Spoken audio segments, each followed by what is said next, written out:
സംസ്ഥാനത്തെ ന്യൂനപക്ഷ ക്ഷേമ പദ്ധതികളും ആനുകൂല്യങ്ങളും 80-20 അനുപാതത്തിൽ വിതരണം ചെയ്യുന്ന വിവേചനപരവും ഭരണഘടനാ വിരുദ്ധവുമായ ഉത്തരവ് ഹൈക്കോടതി റദ്ദാക്കിയിട്ട് 3 വർഷം പിന്നിടുമ്പോഴും സംസ്ഥാന സർക്കാർ ഇക്കാര്യത്തിൽ തുടരുന്ന നിഷേധാത്മക നിലപാടിനെതിരെ രൂക്ഷ വിമർശനമാണ് ഉയരുന്നത്.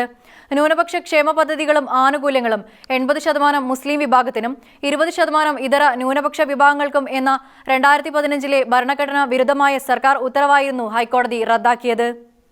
പാലക്കാട് സ്വദേശി അഡ്വക്കേറ്റ് ജസ്റ്റിൻ പള്ളിവാതുക്കൽ നൽകിയ ഹർജിയിലായിരുന്നു 2021 മെയ് 28-ന് ഹൈക്കോടതി നിർണായകമായ ഉത്തരവ് പുറപ്പെടുവിച്ചത്. കോട്ടയം സ്വദേശിയായ അമൽ സിറിയക്കും 80-20 വിഷയത്തിൽ ക്രൈസ്തവർക്ക് നീതി ലഭ്യമാക്കുവാനുള്ള പോരാട്ടത്തിൽ നിർണായകമായ പങ്കുവഹിച്ചിരുന്നു. വിവിധ ന്യൂനപക്ഷ വിഭാഗങ്ങളുടെ ജനസംഖ്യാനുപാതത്തിൽ ആനുകൂല്യങ്ങൾ അനുവദിക്കാൻ നിർദ്ദേശിച്ചുകൊണ്ടാണ് കോടതി ഉത്തരവിട്ടത്. ന്യൂനപക്ഷ വിഭാഗങ്ങളെ മുസ്ലിം, ക്രിസ്ത്യൻ തുടങ്ങിയ രീതിയിൽ വേർതിരിക്കുന്നത് മതനിരപേക്ഷതയ്ക്ക് എതിരാണ്. സർക്കാർ ആനുകൂല്യങ്ങൾ എല്ലാ ന്യൂനപക്ഷ വിഭാഗങ്ങൾക്കും ജനസംഖ്യാനുപാതത്തിൽ ലഭ്യമാക്കണം തുടങ്ങിയ ആവശ്യങ്ങളാണ് ഹർജിക്കാരൻ ഉയർത്തിയത്.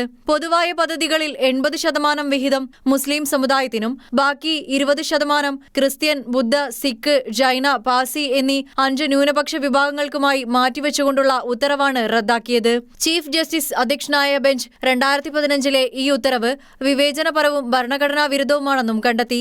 ജനസംഖ്യാ കണക്കിന്റെ അടിസ്ഥാനത്തിൽ അനുപാതം പുനർനിശ്ചയിക്കാൻ കോടതി സംസ്ഥാന സർക്കാരിനോട് ആവശ്യപ്പെടുകയും ചെയ്തു. നിലവിലെ ജനസംഖ്യാ കണക്ക് ഇതിന് പരിഗണിക്കണമെന്നും കോടതി നിർദ്ദേശിക്കുകയും ചെയ്തു. എന്നാൽ സംസ്ഥാന സർക്കാർ ആ വിധിക്കെതിരായി സുപ്രീം കോടതിയിൽ അപ്പീൽ പോവുകയാണുണ്ടായത്. ഹൈക്കോടതി വിധിയെ തുടർന്ന് ആദ്യ വർഷം കോടതി നിർദ്ദേശപ്രകാരം മറ്റ് വിഭാഗങ്ങൾക്ക് താരതമ്യേന കൂടുതൽ ഫണ്ട് അനുവദിച്ചുവെങ്കിലും പിന്നീട് സാമ്പത്തിക മാന്ദ്യം കാരണമായി പറഞ്ഞുകൊണ്ട് ന്യൂനപക്ഷ ക്ഷേമത്തിനായുള്ള ബജറ്റ് വിഹിതത്തിൽ സർക്കാർ വലിയ കുറവ് വരുത്തുകയുണ്ടായി. ഒട്ടേറെ സ്കോളർഷിപ്പുകൾ തടഞ്ഞുവെച്ചു. അതേസമയം ഒരു സമുദായത്തിന് പതിവായി നൽകി വന്നിരുന്ന ആനുകൂല്യങ്ങൾക്കും സഹായധനത്തിനും മാറ്റം വരാതിരിക്കാൻ ശ്രമിക്കുകയുമായിരുന്നു. ന്യൂസ് ഡെസ്ക് ഷെക്കേന ന്യൂസ്.